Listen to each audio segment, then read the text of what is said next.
space, I help women have better sex through accepting, healing, and owning their sexuality. And so throughout my work, I've come up with a framework that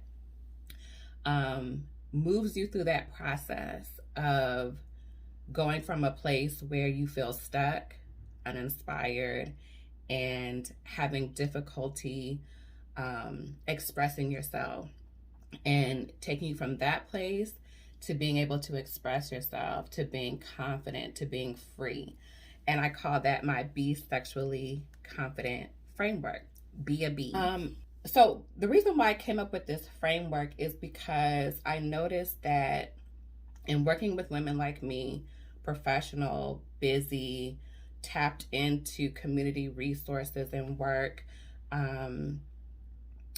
it was clear that the women that I was working with wanted to be seen clearly, correctly, and accepted as the divine sexual women that they are.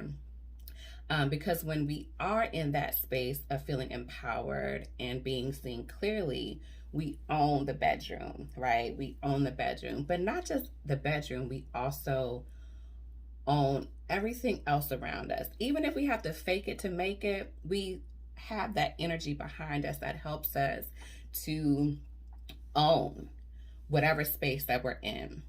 So my framework, Be Sexually Confident, is a reflection of that. So I walk you through 4 areas. It's body acceptance and positivity. As we talked about in the previous panel, your body as a pregnant person changes, not just your physical, but your emotional, your mental. You are experiencing a lot of changes, and the body that you had prior to pregnancy is now different. And so body acceptance and positivity is a factor in being able to affirm, heal, and own your sexuality. Who are you now? Love the body that you're in now. Exploration and embodiment. I'm going to come back to that. Enhanced communication. So a lot of times when we're with people, we expect them to know what it is that we're thinking, what it is that we want. That's not the case. Our partner, whether male or female, are not mind readers.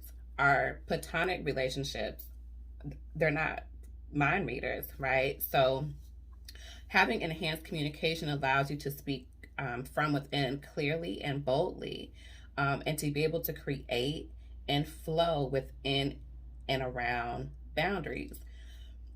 And then sexual education. One of the things that I hear the most when I'm looking at social media, when I'm talking to my clients, when I'm talking to my girlfriends is, we're talking about, okay, so what's the best way to give a blowjob? How long can how can I make him last longer?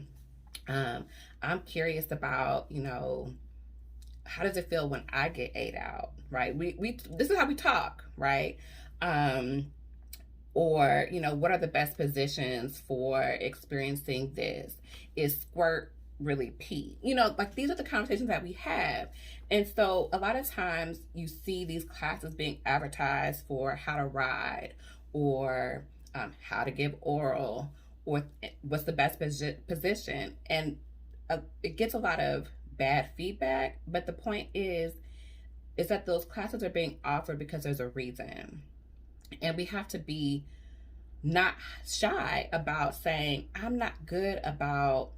have a phobia about putting things in my mouth, but I really want to be the best head giver that my partner ever has. So I'm going to look for a class, or I'm going to read a book, or I'm going to, go to a workshop on, how to, work around my gag reflex, right? Or you enjoy nipple play, right? So you're going to find certain toys and devices to enhance your sexual pleasure. Sex is a learned skill. We don't come out the box knowing how to do things, right? So having that mindset of being a student, and then practice makes perfect. So unless you're practicing these skills, you're not going to get better. So practice.